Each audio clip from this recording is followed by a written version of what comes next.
Welcome to the Pastured Pig Podcast, where we share the successes and challenges of raising pigs on pasture. We talk to producers all over the country, from small homesteads to large commercial pasture operations. Whether you're new to pastured pigs or have been raising hogs for decades, we hope you hear new ideas and new perspectives on pasturing hogs. Here's your host, Troy McClung. Good morning, everyone. Welcome to the Pastured Pig Podcast. I say good morning because I'm doing these bumpers here in the morning, looking out over Red Tool House Valley in the snow-covered majesty. And I got to say, for somebody who's been spoiled the last several years of not getting much of a winter here in southern central West Virginia, we've been hammered here in January. My driveway is a skating rink, and it's pretty steep, so it's always fun to drive down on the side-by-side to do farm chores because you just don't know where you're going to end up in the pasture.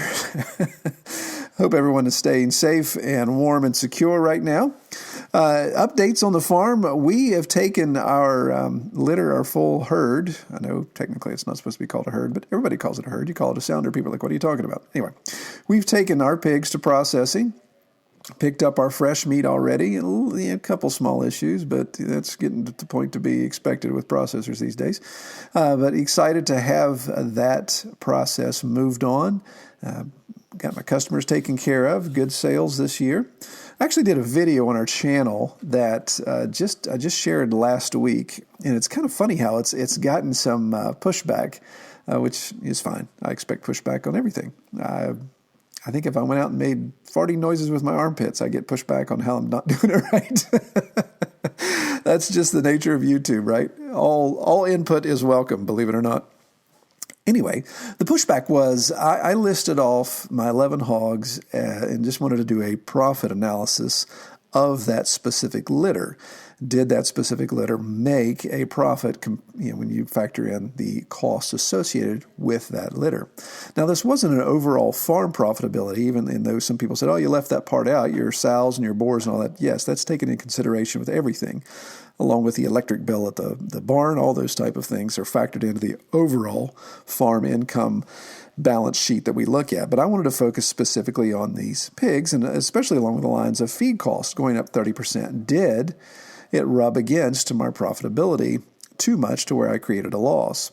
And what I did is I broke out, and if some of you guys have watched the video, I don't assume everyone has, so I won't go through and ruin it all, but what I broke out was these options of the pigs I actually sold and the pigs that I trade for beef and the pigs that I put in our own freezer and eat.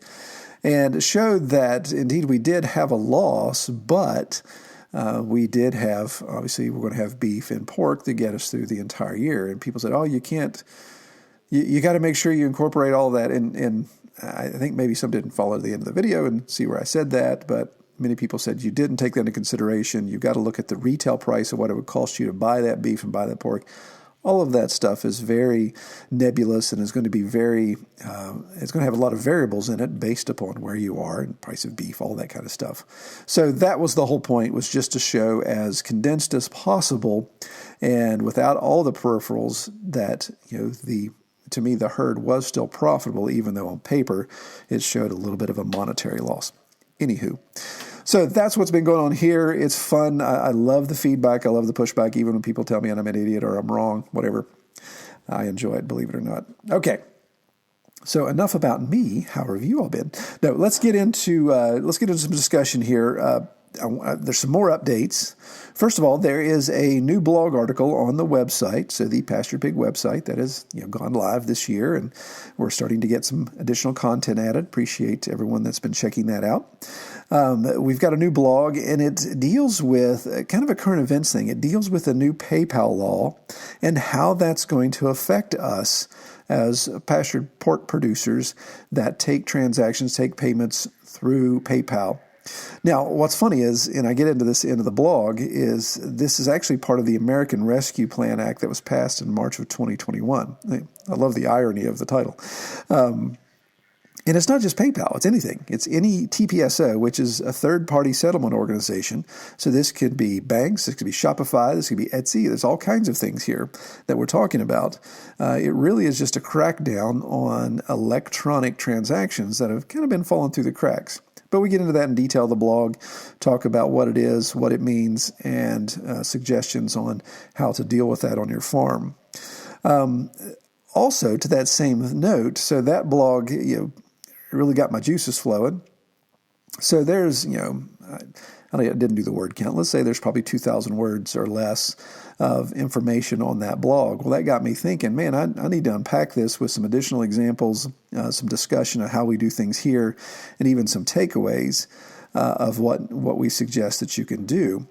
So I made that and took that blog and expanded into a podcast episode on our Patreon side. So any of our Patreon supporters, you'll be able to see that feed pop up. You'll have access to that, and it's about a 50-minute discussion as to what the law means, how it affects us, and how we at Red Tool House, I don't want to say work around that, but how we deal with it. And it really isn't a big shock to us because we had things already in place.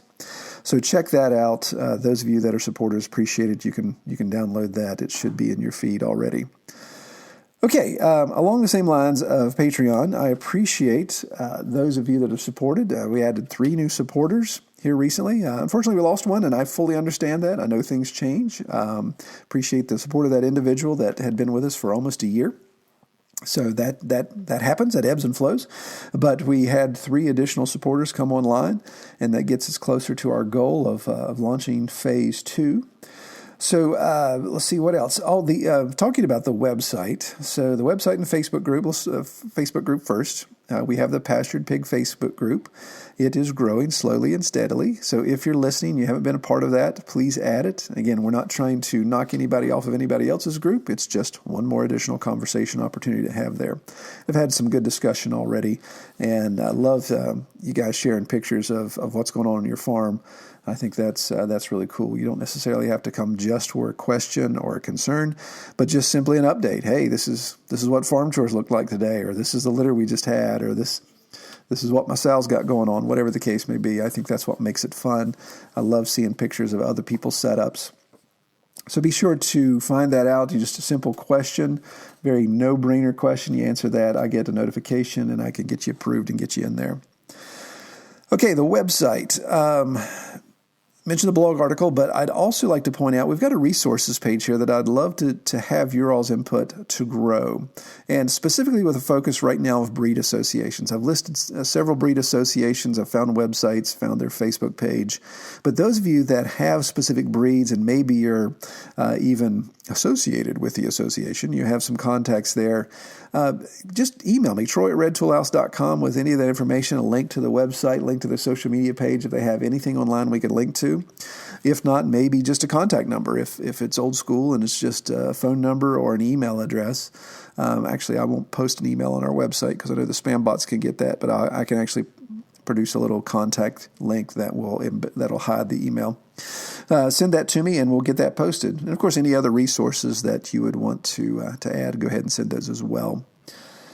Okay, so let's get into our discussion today. Today we actually are just taking a virtual drive down I-79 just a little bit to get over into southwestern or central Virginia. And we're talking with Mollie Smith-Steffey from Copper Penny Farm. And I find myself endeared to Mollie for this simple fact. She is doing the same thing I am in the sense that she's fighting the hassle of raising pigs on Appalachian slope. She has just as much slope, maybe even more than I have, and the challenges that go along with that. So I'm endeared to her just for that fact that she's having to tolerate that. But I'm going to move on, let her tell her story, and we'll wrap up on the backside. Today I have another great interview lined up, actually not very far from me. In fact, if Mollie got in a boat and floated down the New River, she would actually be less than 100 yards from where I am now. Now, it may take a couple months, but she's not that far away. So we have Mollie from the Copper Penny Farm. Welcome, Mollie. Well, hello there. Well, I'm glad you could join us. It's my understanding you're actually sacrificing a little bit to actually be on the podcast. You're not on the farm right now, are you? No, I'm not on the farm. I'm sitting in a parking lot. I have to drive out the holler about a mile or so and make a left turn, and here I am in a parking lot. Yeah. All right. So in case some of y'all are confused, no, Mollie is not from upstate New York. She is in Austinville, Virginia, which is actually, as I mentioned, which is just up the New River from us. So a little geography lesson for everybody. The New River, oldest river in the United States, or North America, they say, dumps into the Canal River, which actually flows right past the office that I'm sitting in right now. I can almost throw a rock into the Canal River if I had a good arm. Wow. So anyway, little geography lesson passed there. So Austinville, Virginia, which is, as you mentioned, pretty rural, and the topography, I've been through those areas many times, love that area of Virginia. To me, that's southern West Virginia, but they still want to call it Virginia. But yes, it's southwestern Virginia, and that does not mean I live in West Virginia. Now, wait a minute. Are you saying that people confuse when you say you live in southwest Virginia, they think you live in West Virginia?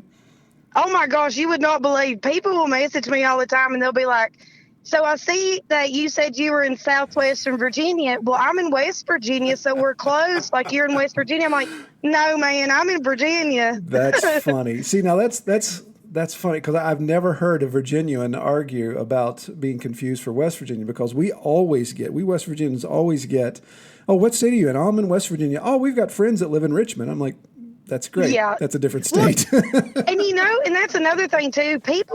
People really forget that there is a southern part of Virginia. Yeah. They think that it ends at, like, Richmond. Exactly. Yeah, they're like, oh, so you're close to D.C., aren't you? It's like, no, not at all. No, not even close. Right. Well, all right. Well, so tell me about the Copper Penny Farm. Kind of give me that 40,000-foot elevation of your setup there. All right. So the Copper Penny Farm, we started it in 2018. My husband, he was active duty Navy, and we lived in Europe and Hampton Roads, and we moved to North Carolina and everything. And I was just tired of it. I had a professional career in transportation, and my husband was gone a lot on deployments. So I wanted to sort of move back home. And I'm originally from Russell County. And we come back, we searched in North Carolina, Virginia, Tennessee. I mean, we went everywhere. And I stumbled upon this property, and we drove down this little pig path that's down there, and we knew that was the place we wanted to be. Excellent. And so we moved down here, and right in the holler, we're the only ones in the middle of 1,000 acres or so of woods. Mm-hmm. And I started out, my husband, he's like, you can get chickens. So I got me a few chickens. And then I was like, I want a pig. So I got to looking up pigs, and I researched a lot, and I figured out that I wanted a red wattle. I purchased a pregnant sow that was due within a month of me getting her. and then I went from there, and I've added one old milk cow, Wilma. I got her. She was pregnant also. And I got some Katahdins, and but mainly we got 9 dogs too. But mainly I've just put my focus in basically to the red wattle hogs. Oh, very good. And the actual farm that we purchased, it had been worked in a long time, but it was a hog farm. He had a little over 100 hogs, every year, and he butchered for meat and sold meat. That's what he did. And but he hadn't done it in 7 or so years. He actually had 5 heart attacks. And so some of the setup was still there, but a lot of it was just run down. So 3 years of putting everything together and trying to make it look halfway decent. Yeah. Wow. That's an amazing story. I would assume the farmer, after the 5th heart attack, probably realized he needed to make a change somewhere. Oh, yes, he did. And, the people that we bought the farm off of, they're super people, and they've really helped me out a whole lot. And they actually live across the mountain from me. They live in a little single wide trailer now, and they just do their own little thing. But, But yeah, they enjoy that the hogs are back on the property. Yeah, love it.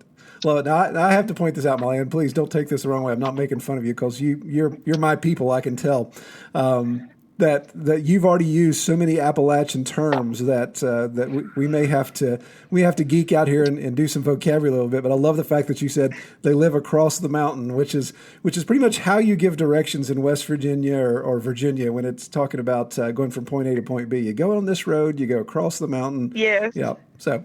Excellent. I crack up because I worked in transportation, right, and public transportation, and we would have, when I moved, I did it in the city, and when I moved back here, I missed how people give directions because somebody, would call in and you'd say, well, where do you need picked up at? And they'd say, well, that blue house up there past Tommy's on the left? I'm like, yeah, I do. Exactly. That's the beauty of that is the guy that maybe hadn't lived there for 40 years. And like, you remember Buddy's old place? Yeah, yes. Yeah, where he had the car up on blocks. Yeah, you just go past that. And we crack up because my husband's mom, she refers to everybody to where they sat at in church. So she'll always ask, do you know Mary? She sat 3 pews up to the left of Poppy in church. That's right. Like, no, I don't know them. That is excellent. Yeah. That is great. All right. Well, obviously, we're going to get down the Appalachian rabbit trail here if we don't watch it. But yes, we will. I appreciate that. Very good. All right. So you gave me the overview there. Let's unpack some of the details. Okay. So looking at this property and looking at some of the pictures on your Facebook page, and I'll share that in the show notes so you guys can look at them too. Again, that just reminds me of where we are, and I love that. I love the lay of the land like that. You've got the secluded valleys, you got the nice mountains, all the Appalachian hardwood there that gives you so much opportunity when it comes to grazing and other things. Yes. So it sounds like with this farm, though, some of the infrastructure was already there. Did you guys have to build a lot? Did you have to change a lot since it was already a pig farm? So we did have to change a lot of things. So basically what it was, he did basic commercial, I call it hillbilly commercial stall farming. Oh, yeah. Yeah. And so, pigs are separated up into pens and stuff like that. And some of that was still there. A lot of it was not. And so what we did is we just fenced off certain pastures is what we did, and used that. The only infrastructure that I've really had to build is I do raise mine, like you said, in the woods, and they have some grass too. We had to build a few hog huts, and I took one building that was already there and I constructed it into a farrowing barn, and I put 3 farrowing stalls in there. And that's basically really all that we had to do. It's just getting the housing structure to what suited what I was trying to do, which is raise them basically as natural as I can. Yeah. So I assume, so if he was doing like you said, minimal confinement, so just a basic paddocks or even just corrals, was there a waste management thing that he had in place? Was he shoveling manure? Is that something you guys had to pick up and work with, or had the farm set fallow enough since you guys came on it?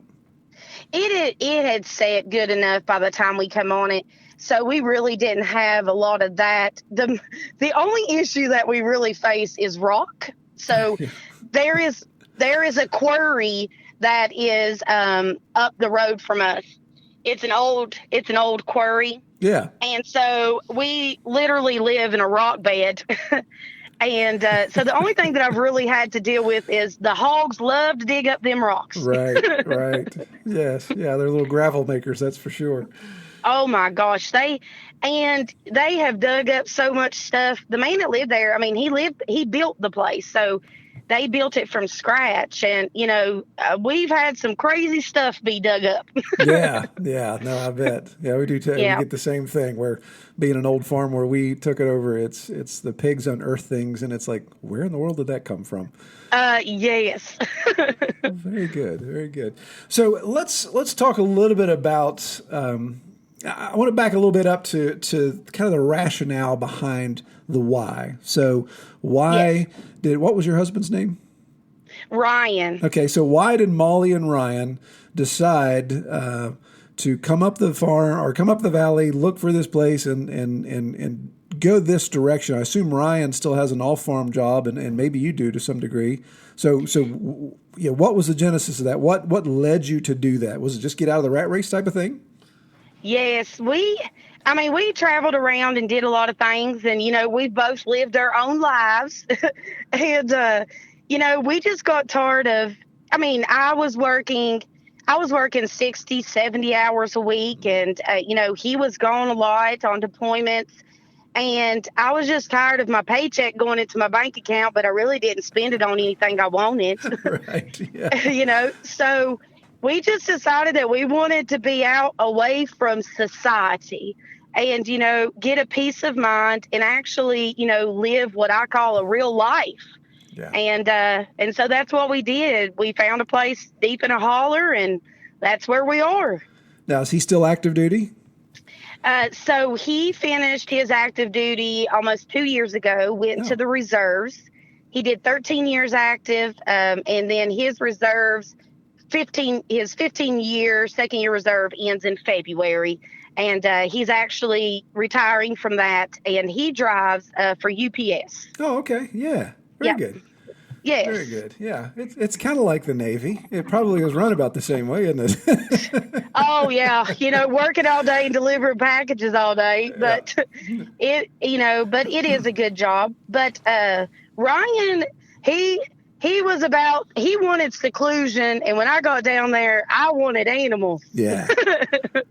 So the hogs and everything, that basically comes from me just wanting hogs and saying, I think we're going to get a hog. Yeah. So you bring up a good point, and we've run into this, with the 70-some interviews we've done, we run into this from time to time. And so I want to have you speak into this a little bit. How, with Ryan wanting to be secluded, you guys come up this hollow, obviously you're very rural, you make this investment up there, you want to dive into farming, and not only just animals as pets, but you're turning this into a business. So yes. How does Ryan... Is that one of those things where Ryan's like, yeah, 100% support you, do what you want to do, but I'm going to do my gig? Or is this a joint effort? Would you say you're 90% farmer and he's 10%? How would you break that out? So I think it is a joint effort. If the mornings he gets up and he helps me feed and water, and then he goes to work, and then I do what I do during the day, and then when I feed in the evening times, because he usually doesn't get home until late. Yeah. I think it is a joint effort, but he basically just threw his hands up and embraced my crazy, is I think what happened. That is a very smart man. Yes. Yes, because I'll tell you, I got my pig, I got my first red wattle sow, and she was pregnant. And then Ryan, he said no more, because first time farrowings, that can be traumatic. Yeah. You think these little baby pigs are going to come out and all's going to go well, and then the crap hits the fan.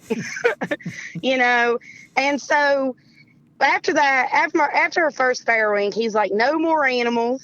And then 2 weeks later, I had a pregnant cow come to the house.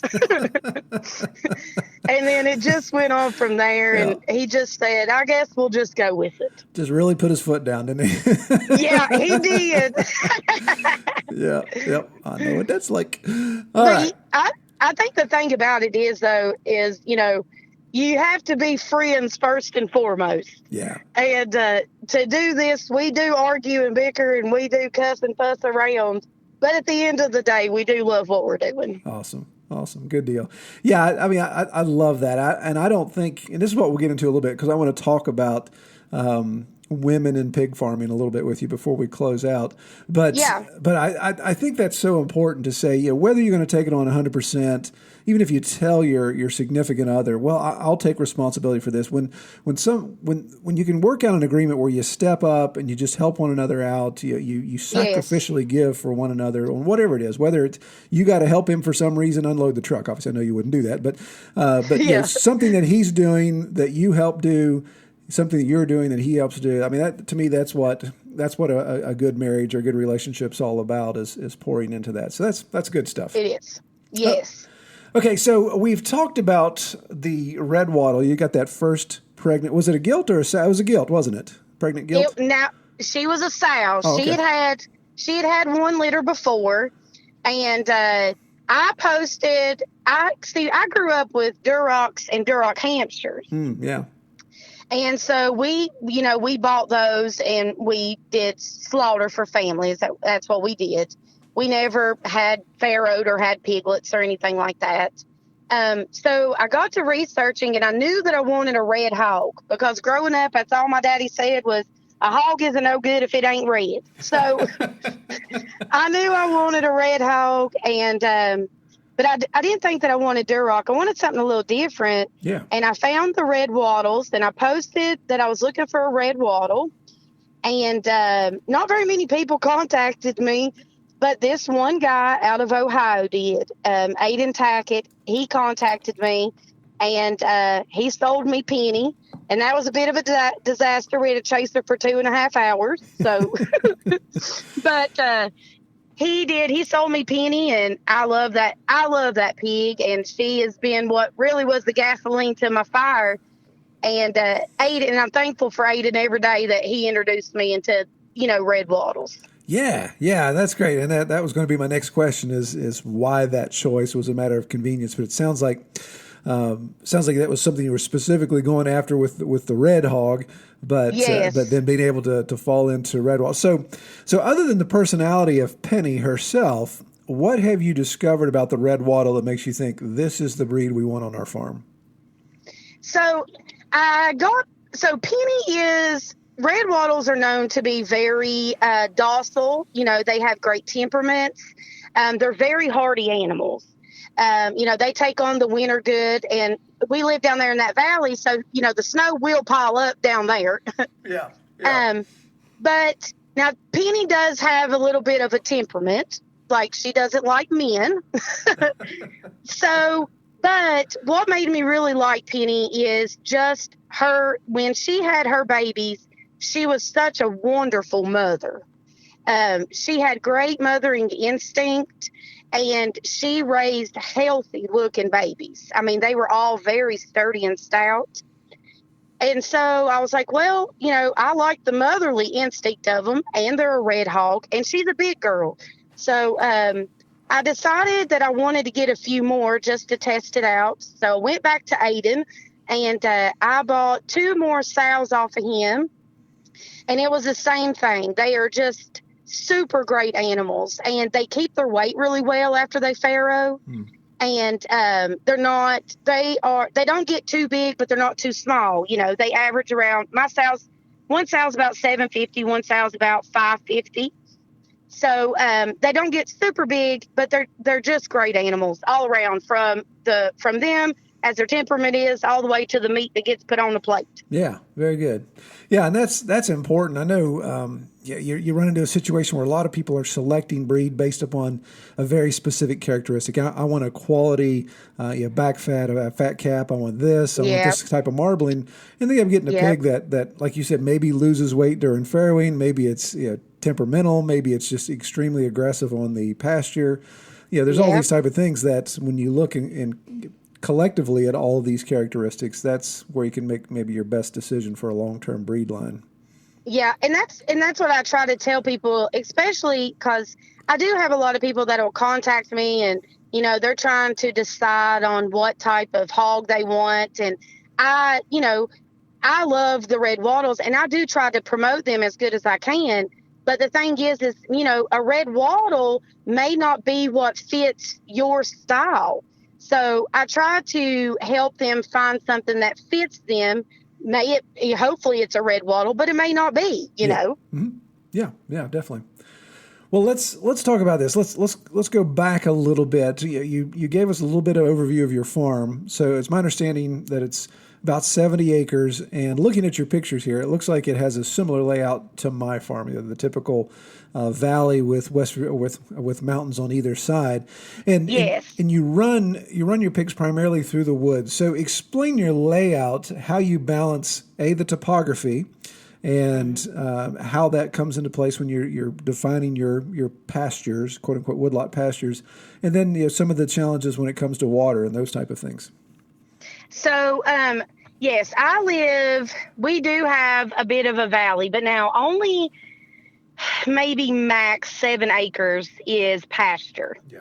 And, and it's hard when you got a house that's on that and you got a barn that's on that and you got other animals. Yeah.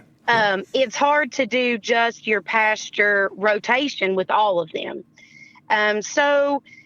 And then, I got pretty steep hills, and it is much like what yours is, because I've seen the way that yours is up in the mountains, basically. Mm-hmm. Yeah. So what we decided to do is we just fenced off sections, and I tried to give at least part of a flat section at the bottom for them all. And then we run it up in the woods. For water, I have water everywhere, so I'm very blessed with that. Yeah. I try to connect my lots to where I do have hydrants, which they are pretty well everywhere, except for one lot. I don't have a hydrant, and that's the most aggravating thing is hauling water. Okay, so when you said you had water everywhere, I'm thinking, okay, she's got springs, she's got natural resources, but you're saying the existing or the former property owner put this infrastructure in place. Yes, so I have. Awesome. Yep. I have hydrants on. I have around 6 hydrants, and they are connected. 2 of them are connected to a spring that also feeds our house. Yeah. And then the others are connected to the well, and those feed our house also. But on one side of it, there is no hydrants, and he didn't have hogs on that side of our property.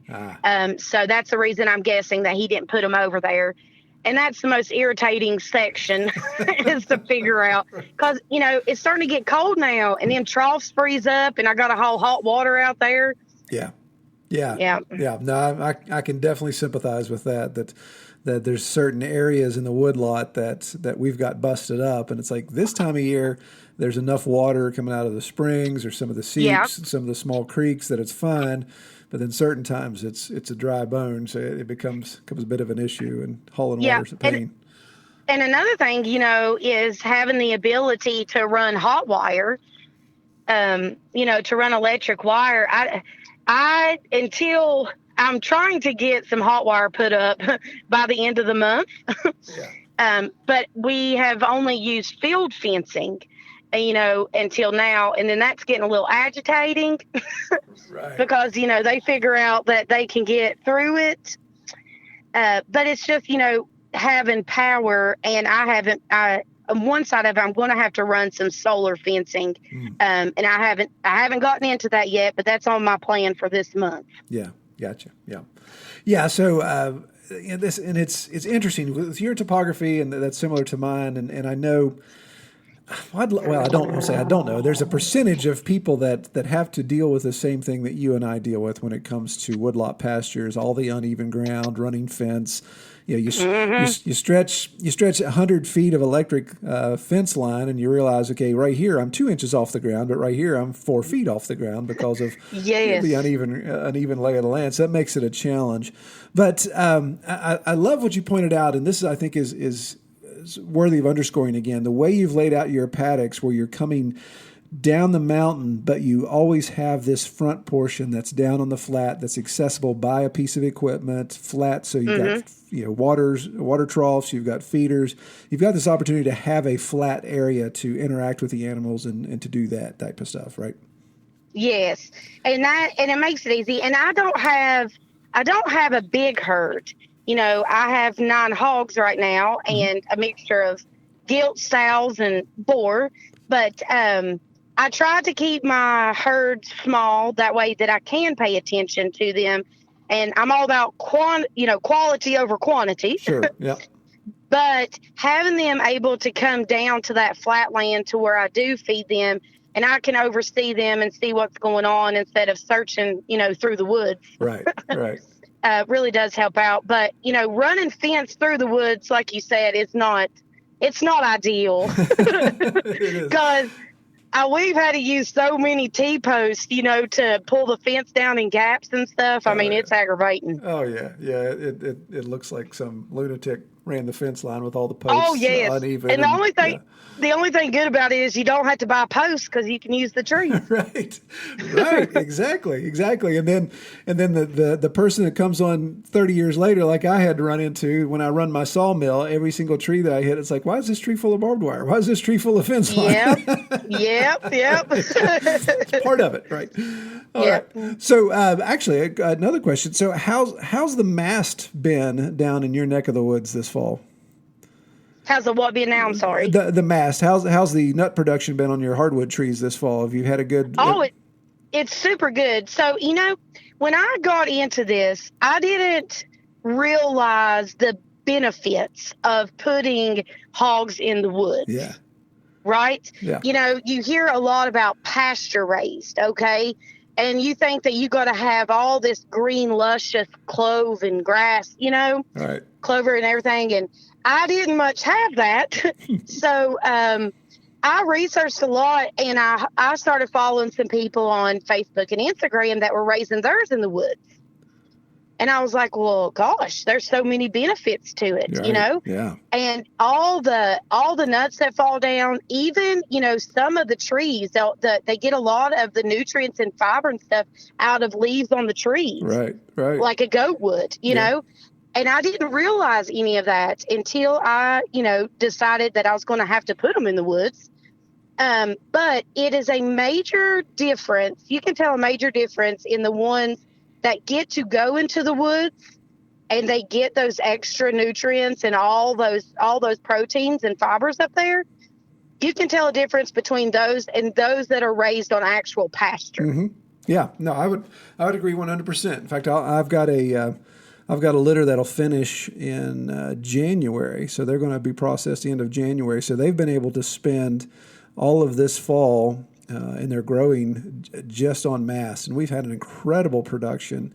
I mean, the acorns have just been ridiculous, and so are the hickories. Yes. And yeah, I agree. I can definitely tell when I process a group that was able to finish, or at least you hit kind of the mid of their lifespan on the past or in the forest with the nuts versus a group that finishes in the spring or finishes in late summer that really hasn't had a chance to hit any of that mast. It's very noticeable. It is noticeable. And one thing that I got into this, sort of being new, growing up, it was you raise your pig and you feed it a bunch of corn right before you finish it off. And, right. That's how we do it here. People will, feed them that corn for about 2 months and get them. That's all they get. Yeah. But, when you tell people that they're eating nuts and they're eating, even tree branches and limbs and leaves and all this stuff, they don't believe that hogs do that. Right. Yeah. And it's, and I'm like, oh, but they do. Yeah. Yeah. And it is a major difference. Yeah, absolutely. So I guess, it sounds like your neck of the woods is similar to mine with even the history of pig farming in the area. So my late neighbor, loved him to death, miss him dearly, but he always would give me a hard time about my pigs not being in a 6x6 pen. He's like, your hogs are running off all their weight. They're running off all their weight. You got to get them confined. And that's the way he raised his pigs. And it's just funny what, some of the old timers come around and they're just like, boy, this boy must be city boy because he doesn't know what he's doing, having his pigs run all over the place. So it is an interesting change in the philosophy of pig farming that these people are having to see or having to adapt to. Yeah. But, even, before the old timers, they had them in the woods. Yeah, exactly. And then it got to where it's like mass production and you got to fatten them up quick. So then they go to confinement. And then that's what everybody thinks is the way that it should be, and people will come down my holler and they'll see these pigs running all over the place. Yeah. And they're like, what is this woman doing down here? Exactly. She's lost her mind. She's lost her mind. Pigs everywhere. Yeah. So Along that same line, I know you talked about farrowing, that is the one time that you do, quote unquote, confine your pigs. And that's just obviously putting them in a temporary holding area. Explain to our listeners, I mean, I know the answer being a mountain guy as well, but explain why you don't let your pigs just farrow out in the woodlot. So I did let one of my sows farrow in the woods. Mm-hmm. And that's because, and it was Penny, my first sow that I got. She farrowed her first litter in a stall. And she's just too big for that stall. Or she was too big for that. She needs room to move around. Mm-hmm. And so I let her farrow in the woods, and she raised, 13 babies out there in the woods. But it was hell on earth trying to catch them babies. Right. And, because they train them and they understand how to get away from you in the woods. Right, exactly. So I was like, I'm not going to do that again. So I decided to put them into a farrowing stall, and I built it big enough so all of mine are roughly either an 8x10 or a 9x10 stall. Mm-hmm. Yeah. With bumper boards. So that, the babies can have somewhere to go to. Mm-hmm. And I did that basically because it's a controlled environment. And, if there is a sick pig, then I can get to it. It also lets me control if they need heat or not. When you leave them out there in the woods to do their thing, it is a good thing for them to do that all naturally. But in the end, it's way more work for you as the farmer. Mm-hmm. Yeah, yeah. So I just put them I put most of mine, except for that one, in a controlled environment. That way I can see what's going on, and I can be there in case something needs to happen. Yeah. No, I agree 100%. There's the element of that control, and yes, it's totally different than trying to round up a sow and her new litter in the woods compared to a sow and her new litter just out in the middle of a grassy field. There's Oh yes, and especially if you got a mommy that don't want you around them. Right. Exactly. Yeah, because that's the thing. And again, I love my flatlanders out here that listen, but a flatlander doesn't fully understand if they haven't been on these type of mountains. You can't just go to a certain spot on the side of the hill and say, well, that's where I'm going to go with my side-by-side or my tractor to fetch this litter. Yep. You have to have access. You have to have a road. It could be that the Appalachian forest is so dense that you can only walk, and you need to have one hand to hold onto the tree to get up the side of the mountain because it's so steep. So definitely a lot of challenges there. It is a lot of challenges, and we can't access ours. Once you get into the woods, you're walking. Yeah. And you can't really access it. So, I'm too big to be chasing pigs around in the woods, Troy. So I'm too big to be doing that kind of stuff. I can sympathize with that. We have about a 400-foot elevation difference, and it seems like any time a deer blasts a fence, it's always at the top of the mountain where they break through it. So it's like, if it's not where one of my roads are and I can't drive up there, then I got to huff up the side of the mountain. It's like, man, I'm almost 50 years old and I'm about 40 pounds overweight. This is about to kill me. Yeah, I had those piglets that were born in the woods. They figured out that they could get it out about anywhere. Yeah. And I came home and they were all out in the driveway in the road that leads to our house. And the more I chased them, the more they went up the road. Right. And I said, oh, gosh. So I just quit, right? And they scattered up in the woods and everything. By the time I got back to the field where they're supposed to be, they were all just laying in the field with their mommy looking at me like I was crazy. It's like, yeah, where you been? Yep. Yeah, where you been? Yep. Same thing. Yeah, that's great. Yeah. Well, let's talk about. I want to talk about the business side of this a little bit. So I understand from the information you sent me that you do offer not only pork. You sell, I assume, wholes and half. Looks like cuts, but you're also selling breeding stock, right? Because your red Wattles, you do have registered options with that. Yeah. So I started out and I wanted to do, because the tradition of culling pigs is we call it the Appalachian tradition, whatever, but scalding and scraping, that's gone. Yeah. 90% of the people that they're skinning their hogs. Right, exactly. And then you lose that good old hanging country ham when you do that. Yeah. Yep. So I agree. I started off and I was like, because there was a killing station on my property. And I was like, I'm going to sell wholes and halves and we're going to stop scrape. And that's what I'm going to do. And then, everything went up and feed went up and all that. And the price that I would have to put my pork at in the community that I live in, they're not going to pay that. Yeah. Yeah. So I decided to strictly stay with breeding stock. And so what I do is I do have a mixture. I have a mixture of registered, purebred. All my stock is purebred. So I have registered and unregistered.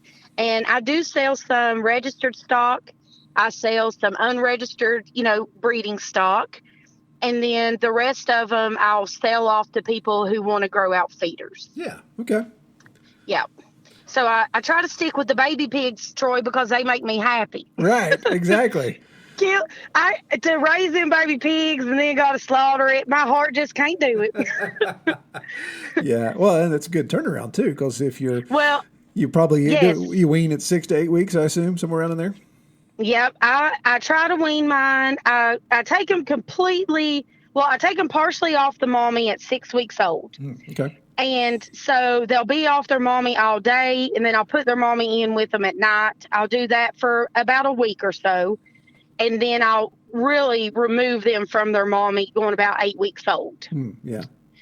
And then I wean them off that way. But it is better for me, money-wise, in the economic situation that we're in, where I live at. It's better for me to sell them off, as weaned piglets as it is for me to keep them and feed them out. Yeah, no, absolutely. You're exactly right. And that's something that's so important, that there's what the heart wants and what the wallet wants. Yes, there is. Yeah, you obviously don't want to do stuff just for money, but you want to make sure that your passion, your dream still fits your budget, and you don't end up 3 years down the road and Ryan's coming out and saying, all right, Mollie, we're absolutely broke. You need to get rid of all this because we got nothing.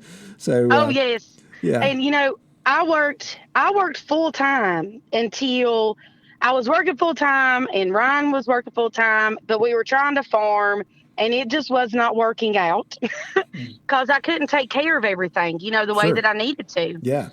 And I just on a whim quit my good job. And, they say it takes money to make money, which is very true. Yeah. But, if I sometimes don't look at money the way other people do, and I just go a little bit crazy on things. So Ryan being there trying to calm me down really helps me out. So it sounds like he's the financial voice of reason. To some extent, yes. Okay. Perfect. But you do, and I tell people that, I had somebody that called me and they wanted 8 pigs off of me, 8 piglets. They had never raised a pig ever. Yeah. Wow. And I told him, I would love to sell you 8 piglets. I would love that.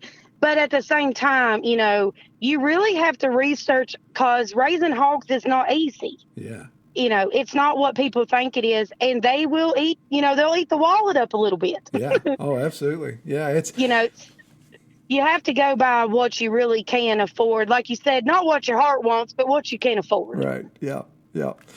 Yeah, that's that happy balance you got to find. And man, especially with somebody starting out, I'm with you. I would cringe if somebody said, I'm just starting out with pigs, and I'm going to buy an entire litter off a guy. I got 8 pigs coming. Then it's like, oh no, here we go. So, yeah, you don't want to do that. Yeah. And I tell people, I learned the hard way. I bought a pregnant sow, and I didn't know what I was doing. Oh yeah. But I figured it out, and I learn every day, and that's also another thing is I tell people, don't get so discouraged because stuff does happen, and it's all a learning process. Yeah, yeah, Absolutely. Yeah, you learn every day. Pigs are always going to give you an education, no matter what you do with it. So. Oh yeah, and I tell people also because they'll say, "Well, I've been reading this and reading that," and I'm like, "Well, you can read as many books as you want, but when you get them, it's going to be different." Yeah, exactly. It's like, what does your book say about it when the processing days come and you can't get your pigs loaded in the trailer? Oh, yeah, it's like I got this pet pig. Well, she is a gilt. She's a unregistered full-blood red wattle. And she was born the runt of the litter, of my first litter that I had, and she was born with a dislocated hip. And she walked on 3 legs for the first couple months of her life, and then all of a sudden she started using the other one. So anyways, she's super friendly. I love her to death. Her name is Peg Bundy. And I had to take her to the vet because she had an umbilical hernia, right? Yeah. So I had to take her to the vet. And I was like, my dad came over, Scotty, and my Uncle Benny came over. And I had this trailer. And I was like, yeah, she'll be easy to load. Don't y'all worry. She's friendly. And yeah, it did work out. Yeah, exactly. It didn't work out. So, yeah, loading hogs or anything like that, you can't get a manual out to tell you how to do it. Right. Yeah, exactly. Yep. Yeah. Well, one more question. Well, actually, several more questions, but we'll get close to wrapping up here. So what is your 5-year plan or goal in 5 years for Copper Penny Farm? Where do you see the farm in 5 years? Well, in 5 years, I hope I have more money than what I have. There you go. But no, in 5 years, I would really like to have an established heritage red wattle production is what I would like to have. Yeah. As much as I love all the chickens and my donkeys and cow, as much as I love all them, I'm really dedicated to the red wattle. And I really want people to know me for that. I want to produce good breeding stock. I want to have a good line of red wattles that is consistent, and I want to be able to provide, consistent litters to people, either that be for feeders or for breeders. Yeah. That's what I want to do. Yeah. Very good. Very good. Yeah. That's good to focus in that specific area and then just try to be excellent at it. I like that. Yep. And it's a lot of work. Yeah. Oh, no doubt. I mean, obviously, they're just keeping track of the registration and going through all of that stuff, I know, is an additional task. And it is. Yeah, keeping the breed line straight. So I didn't ask you this, but obviously it sounds like you do have a boar. Do you just have one boar for breeding right now? So I have one boar on my property, Hillbilly, and he is 8 months old. He is a registered red wattle. And then I will have another boar coming to my property this month. He's been the sire to all of my litters except for the one I did by AI. Yeah. So I'll be having him come also, and he is a registered red wattle also. He's 4 years old. Yeah. Okay. So I will have 2. Yeah. Very good. Very good. Yeah, that gives you some options then. Yeah, it gives you a little bit of a breakup in case, somebody wants a breeding pair or, I can mix and match things instead of just having one sire to everybody. Yeah. But the way that it looks, my young boar, he's trying to be the sire to everything. So. Right. Yeah. I've got one of those too. Yeah. Yes. He'll breed the other boar. He'll breed the tree stump. He'll breed whatever's walking along and not walking along. Yeah. Yeah. I was afraid. I was like, because he is pretty stout. He's around 300 pounds, but I was afraid that he couldn't get the older ladies, but he proved me wrong the other day. So I guess he's good. Well, see, that's the other thing about the hillside farming is because I was the same way. I have a really old sow that's kind of become more of the matriarch of the farm and more so than production, which is shame on me. But it's some of my younger boars were like, oh, I can get her when she comes past this steep slope here. I'm just going to stand on it and wait till she comes by. Oh, exactly. Yeah, and people people will be like, yeah, that boar can't breathe that sow. I'm like, they'll stand on a bucket. Exactly. They don't care. He'll figure it out. Yeah. Hanging from the tree limb, whatever it takes, he'll get it done. Exactly. Yeah. All right. Yeah, my husband, he saw his first pig mating the other day, and he was mortified. Because my hillbilly, it was the first time they had been with a gilt, Right. And nobody knew what they were doing, and my husband called me, and he was mortified. That's hilarious. Yeah, I'll never forget the look on my wife's face because we used to do AI before we got boars, and when I brought out one of those straws, and she's like, yes. Why in the world is it shaped like that? I'm like, that mimics the anatomy of a boar. And she's like, you've got to be kidding me. Yes. So Penny had, she had red wattles, and then I decided that I wanted to cross her with a Duroc because this is another thing. Where I live at, nobody knows what a red wattle is. Right? Yeah. And so 90% of my sales are not in the state of Virginia. They are in other states. So sure. I decided that I was going to cross her with something that people knew. Yeah. So maybe it would be more appealing. Yeah. So I was like, I'm going to cross her with the Duroc. And so I got the AI stuff. I ordered it, and my husband, he's like, this is just insane. So we go out there, and I'm getting all prepped up to do it or whatever. And I made my husband sit on the back end of her so she's staying still, Right. And he's like, I cannot believe in my life that this is what I'm doing. Yep. You come to these points of realizations like, am I really out here trying to impregnate a pig? Yeah, that's when you know it's your hog farming. Exactly. How did my life get to here? Yes. Yes. Awesome. All right, Mollie, before I wrap up with you, I want to ask you a question I ask everybody else. And that question is, what is your best experience or favorite part about raising pigs out on pasture? My favorite part of raising pigs on pasture is actually getting to see a hog be a hog. All right.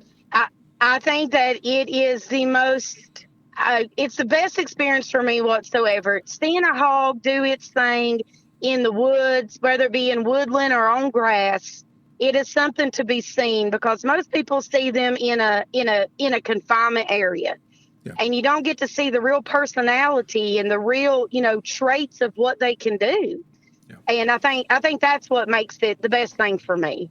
I love that answer. And I would agree 100%. Yeah. There's so many anecdotal stories that we could have. And you tell people, oh, this pig has so much personality. I was just telling somebody the other day at church that, my pig has more personality than my wife's dog. And they're like, man, whatever. Yes. And they just kind of look at you funny. But it's like, no, really, if you would come out and stand in the pasture, just like we were cutting trees down in the boar pasture Saturday. And I had a small sapling, a little beech wood sapling that still had leaves on it.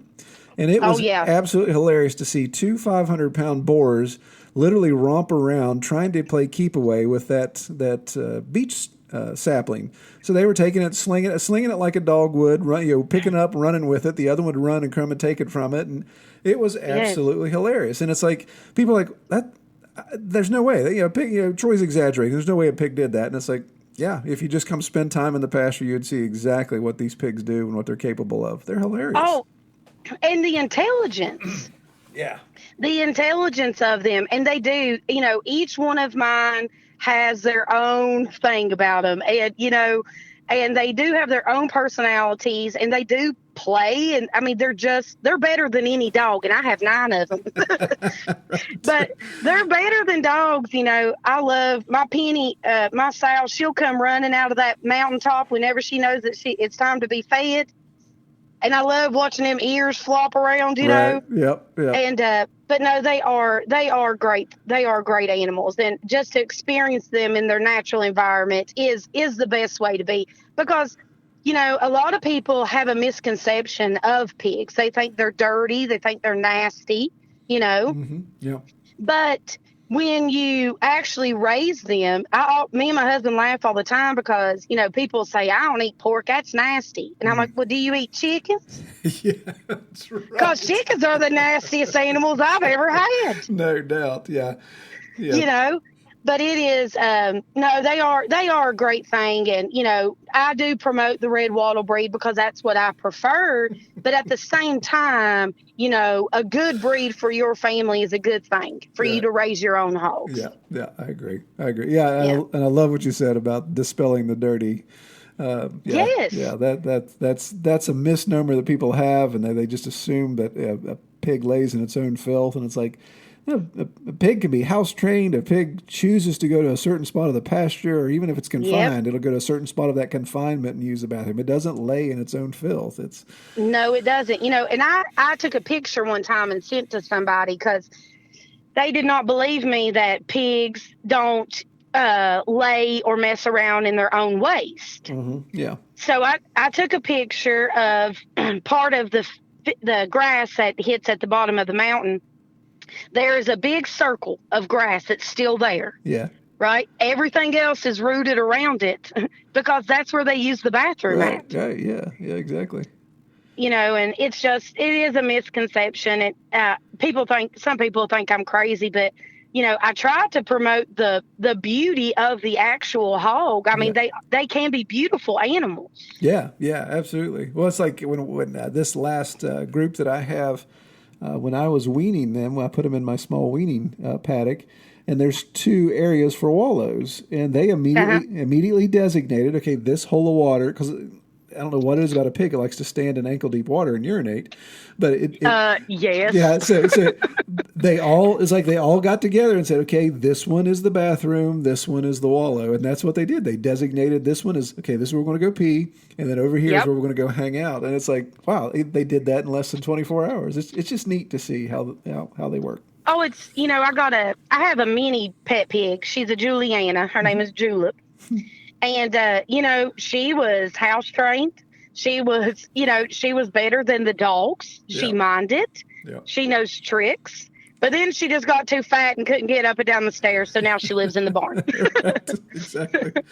Yeah, but they are, and, even as babies, with those bumper boards, I've realized, day 2, they know that that's their safe haven. Yeah. Behind that bumper board. Yep. Get out of the way. Yep. Yeah. Good stuff. Well, all right. Well, Mollie, I really appreciate you coming on the podcast. I want to be sensitive to your time. I know you're probably getting some funny stares sitting in the parking lot of the Well, the police has already went by me twice. Yeah. You probably look shifty in that neighborhood. Maybe you have a reputation already. Oh, I do have a reputation. I lived down that holler by myself for, the first year or so. Yeah. And people would be trying to come down there at 1 or 2 o'clock in the morning, trying to drink and drive and stuff, get away from the police. Right. And, buddy, I come out of there like a wild woman. So, yes, I do have a reputation when they refer me to as the crazy woman in the holler. Oh, yeah. Yeah. All right. You've reminded me. I gotta tell another holler story. So we're going to be sitting here swapping stories. But another holler story that I ran into is a very similar situation. Of course, people think our driveway is just an old dirt road that nobody uses anymore because we have such a secluded entrance. And I remember coming home. It was late one night. I was out late for work or something. I don't remember what it was, but I just remember I was dressed for business. And I came home, and there in my driveway was a car parked. And of course, when my headlights hit it, you could see all the windows were completely steamed up. Oh, yes. And so I'm like, what is going on? So I realized as I'm getting close, like, oh, I know what's going on. So I just pull the front of my truck up right to their bumper, hit the high beams. And of course, there's 2 teenagers just absolutely scrambling to get themselves put back together in that car. So I go to the driver's window and I'm like, excuse me, son, what are you doing? And he said, I'm sorry. I thought this was just an old man. I said, well, you need to get out of my driveway. And then I looked down at the girl. I said, you need to go home. Exactly. This is probably not the most reputable thing to be doing. So you need to maybe find a guy that's got a little bit higher measure of standard there. So exactly. Yeah, it's happened down here. I mean, I've gotten all kinds of stuff happens down here, but but it don't happen. It doesn't happen no more because I've tried to run everybody off. Yeah, see, that's the thing, too. We've been there 20 years, so we don't have any exciting times anymore because everybody knows that you don't mess with that hollow. So, all right. Well, we'll stop there. And like I said, I'll let you get out before the cops come and give you a shakedown. So. Yes. Well, real quick, Mollie, if people want to find you online, how can they find out more information about you? Okay, so if you want to look me up and see what's going on, I do have a Facebook page, the Copper Penny Farm. For my hogs, I have the scalded hog of the Copper Penny Farm and Garden. And then I'm also on Instagram, and it's the Copper Penny Farm on Instagram. Very good. Very good. Well, yes. We appreciate you coming on, and I pray you have a good week up in the hollow there. Yes, thank you so much. All right. Well, it's good talking with you. Take care. All right, good talking to you. Well, I really appreciate Mollie coming on the podcast. Now, I realize going back and listening to this, I kind of let the joke about her not being from upstate New York kind of fall flat at the beginning. But after you heard the interview, you probably get that joke a little bit better, that you can tell by listening to Mollie that she's not from New England. And I kid her about her accent, because that to me is true Appalachian. Man, I love it. That's everything I grew up around. So much of my family sounds just like it. And many people ask, Troy, how come you don't have an Appalachian accent? And to me, I always thought I did. It may not be as pronounced, but I really don't know. My grandmother, it was British, and so I did spend a lot of time with her as a kid growing up, but I don't know that she influenced my accent per se, but she spoke very proper English. In fact, she didn't even like being called British. She was English. She wasn't British. But anyway, I digress. But no, I really appreciate Mollie coming on, and enjoyed talking with her, and appreciate her input. We had a couple side jokes there about some things that we won't get into. The challenge of her not having to put quarters in the swear jar. We'll just say that there. But she did really well. I didn't have to edit a single one, and then she said her family would be so impressed. Well, if you would like to come on the podcast, please reach out to me. Now, I actually need to point out some things. If you guys have listened to this and you've made it all the way to this past 1 hour mark, and you think, Troy keeps asking people to come on the podcast, I reached out to him and he did not respond. There must be something he doesn't like about what I sent him.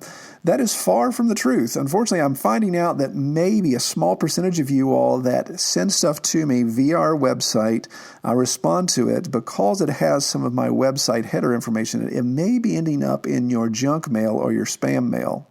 So if you have sent a request to me to be on the podcast and you think that dirtbag has just blown me off, maybe you want to check your junk mail or spam mail, or go ahead and just send me something directly to troy@redtoolhouse.com. And I apologize. Like I said, I just found out here recently that a couple had ended up in somebody's junk mail, and they were not getting my correspondence because of the genesis of where that thread started. So by all means, please reach out to me. I will respond to every single person. And right now, I haven't had any kooks or weirdos asked to come on the podcast that I've had to say no. So far, you guys have been semi-kooks and weirdos that stay in the pastured pig realm. So I appreciate everybody that's... this is why I don't do podcasts in the morning, because I'm full of myself. Anyway, I appreciate everybody coming on. If you would like to be on, by all means, you can go to thepasturedpig.com now and use that form to communicate with me, or you can still do it at redtoolhouse.com, or you can just send an email to troy@redtoolhouse.com. I pray everyone have a wonderful week, and those of you that are going to get the bomb cyclone coming up the East Coast and into New England, I pray you stay safe and keep your pigs head above snow. All right, take care. We hope you have enjoyed this episode of the Pastured Pig Podcast. To learn more about our podcast, or to submit topics or recommend guests for future episodes, visit redtoolhouse.com.